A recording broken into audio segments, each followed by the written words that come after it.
In this video, I'm going to do part 1 of your test review for your Ancient Egypt test.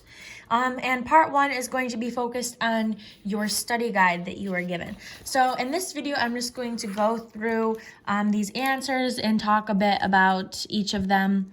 And then in the following video, in the subsequent videos, I'll go over the short answer and some key vocabulary and terms that you must know.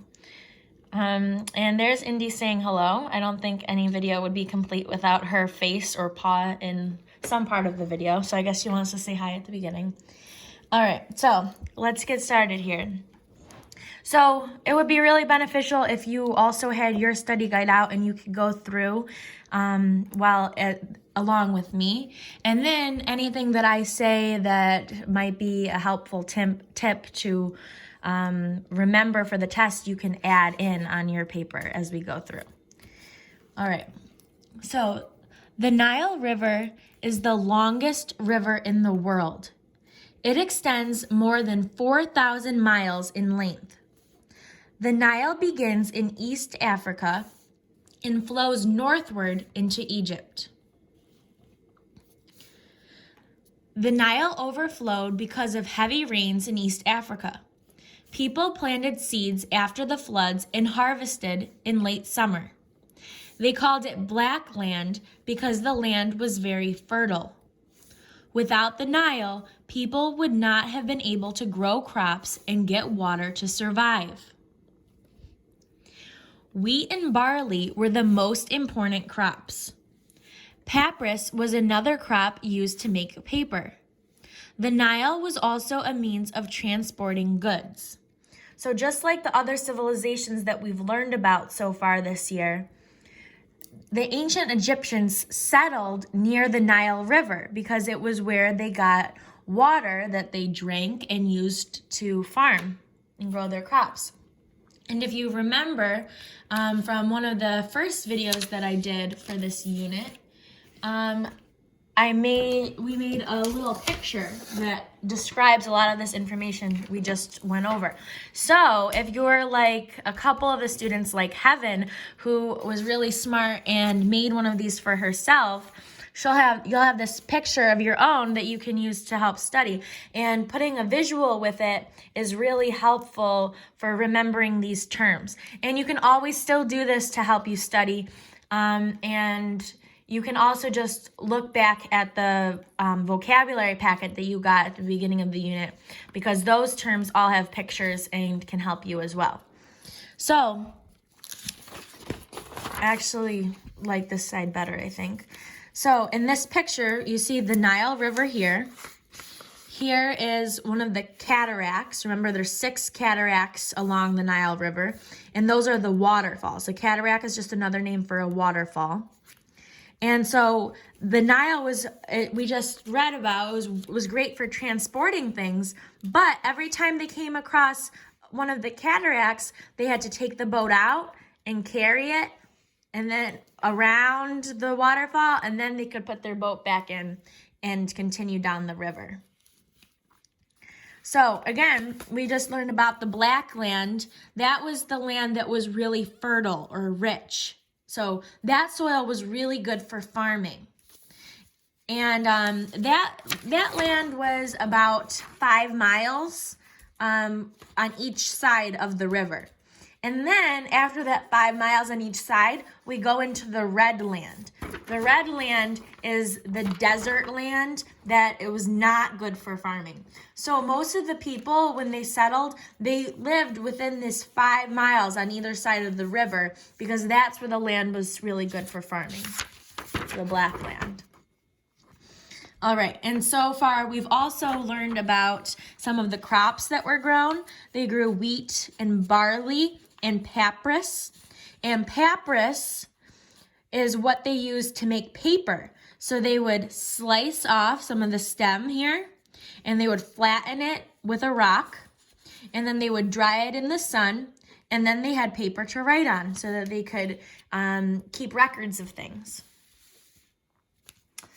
All right, and just like our other civilizations, they also used the irrigation canals to run the water from the river into their villages, and so that they could use it for their crops. And in this water from the Nile that they irrigated was silt. So that had sand, clay, and nutrients. And that silt was really important for helping the plants grow because of the nutrients that were in it. So the silt was in the water, and then when they would take the water and water their crops, the crops would get that silt with the nutrients so that they were able to grow. All right, so getting back into the study guide. The Egyptians needed to investigate why the Nile flooded in different ways from year to year. The Egyptians built irrigation canals to water their crops. That's what we just showed here. The Egyptians were polytheistic or believed in many gods. The Egyptians used a calendar to keep track of the number of days between flooding cycles. They determined the Nile would flood between May and September. Irrigation canals and the calendar helped the Egyptians use the floods to help them water their crops.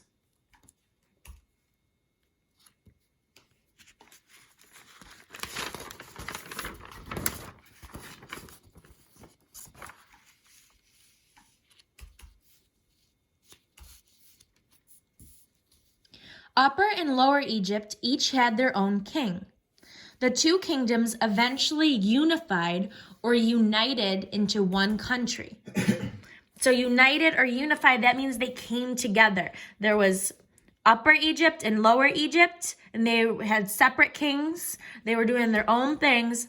But then King Menes unified. He brought them together. He made them into one kingdom. So legend says King Menes led his army into Lower Egypt wearing the double crown. Some historians believe it was other kings named Namur or Scorpion. So we're not 100% sure, but according to legends, it was Menes. And if you remember, he had that double crown. So he had half of it was red and half of it was white, representing Upper and Lower Egypt coming together and being unified.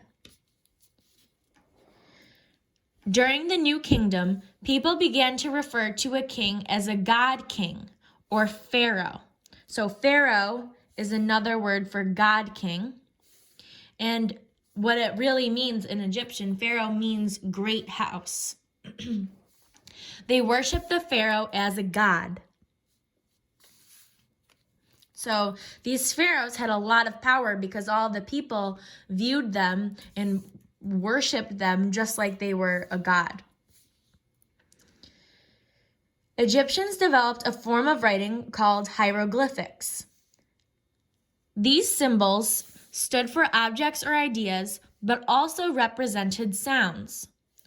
Archaeologists could not read hieroglyphics for a long time. The discovery and decoding of the Rosetta Stone solved that. The Rosetta Stone had Greek writing and Egyptian hieroglyphics. So they compared the two languages to decode the hieroglyphics. And again, in that vocabulary packet, you can see what some of the hieroglyphics looked like.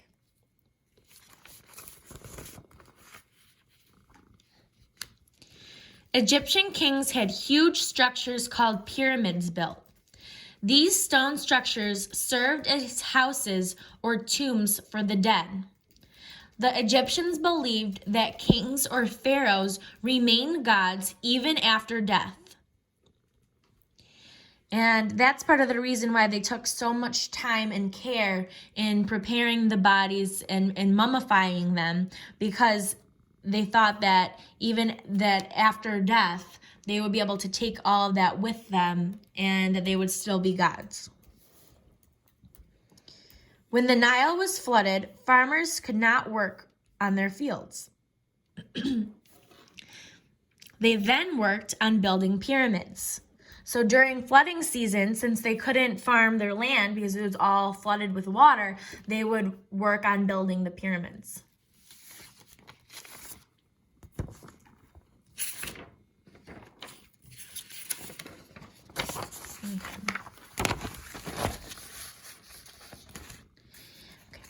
Egyptian women had more rights than women in many other ancient civilizations.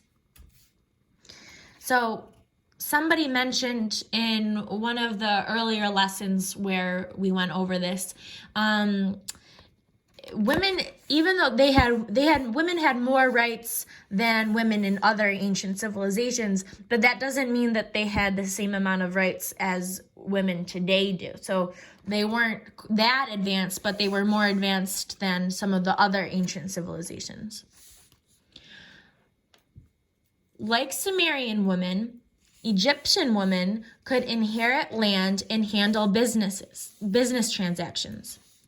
They may have even been scribes and merchants. Remember, scribes were the people whose job it was to write everything down, and merchants were traders. All right, so now we're going to go into the social class structure in the Middle Kingdom. And in one of the other videos, we also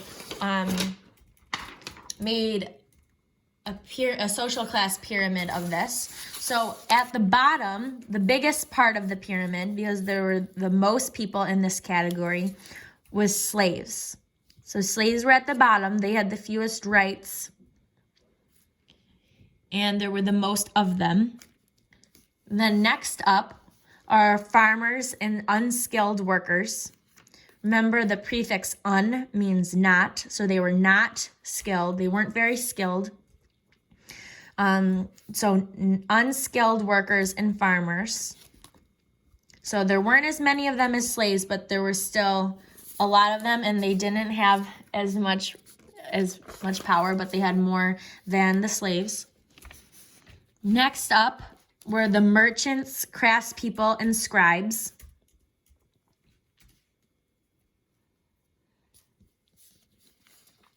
Next were nobles and priests. So they had more, nobles and priests had more power than all of these people, but they weren't quite at the top. And there weren't as many of them as all these other categories. So the higher you go up, the fewer people are in that category, and the more power there is. And then finally, at the top, there's only one of them, is the Pharaoh. So as we go up, there's more power and fewer people. Bless you. Okay, so this is the Egyptian social class system for the Middle Kingdom. Now, I haven't seen the test that you're going to be given yet. However, I remember from last year when this test was given that you get a blank pyramid, just like this. And you have to fill in what these categories are. So I would practice drawing this pyramid and filling it in, and make sure that you can fill it in with each of these categories, because that's, I'm pretty sure, what you're going to have to do on the test. And in the third video, once I've looked at the test, we'll dive into the most important concepts and terms that you need to know. But just to get a head start, I would definitely know the social class system. All right. During the Middle Kingdom, Egypt's power began to grow. Egypt's economy began to expand. The Egyptians began trading with people to the north and south. Trade increased during this time period and made the economy more prosperous or profitable. So that means they had more money, and their economy was getting bigger. That means they were growing. There were more jobs, more money, more wealth. And as a reminder, an economy is the way people use and manage resources.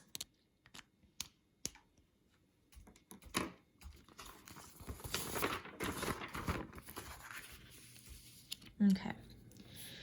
Nubia was a kingdom south of Egypt. The Egyptians knew that people were living in Nubia before Egypt was unified. Unlike Egypt, Nubia had tall cliffs of granite rock surrounding the land from the first to second cataract. Remember, cataract, waterfall. The Egyptians used wooden sticks to farm, but the Nubians could not. Nubians had to work harder because their soil was rocky from all the granite rock, the tall cliffs of granite rock. So all of those cliffs made their soil more rocky, so they had to work harder to farm. This made them invent sturdier farming tools. To transport water, they also built irrigation canals. The Nubians developed their own culture, but also shared culture with the Egyptians. The Nubians had a written language called Meroitic, which was similar to Egyptian hieroglyphics. The Egyptians and Nubians both believed in many gods, so they were both polytheistic. The Nubians worshipped some Egyptian gods and believed in the afterlife.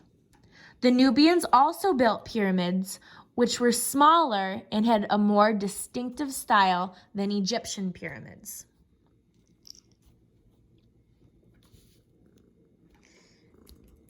Okay, so, and if you want a little bit more of a refresher on the similarities and differences between Nubia and Egypt, you can look over, rewatch that homework video on Nubia and Egypt. And that dives into the similarities and differences that they shared a little bit more.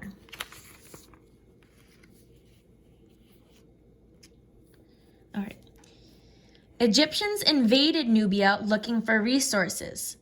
Egypt wanted Nubia's gold, ivory, cattle, and ostrich feathers. The Egyptians also cut blocks of granite from Nubia's cliffs to use to build their pyramids. And again, in that other homework video on Nubia and Egypt, it talks about that. And the Egyptians and Nubians kind of went back and forth attacking each other.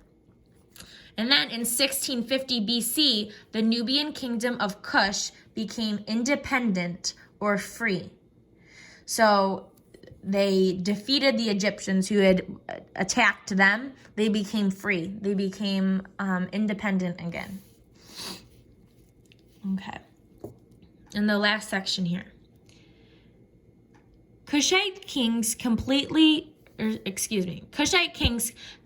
many building projects. 670 BC, Kushites moved south to their capital, Napata.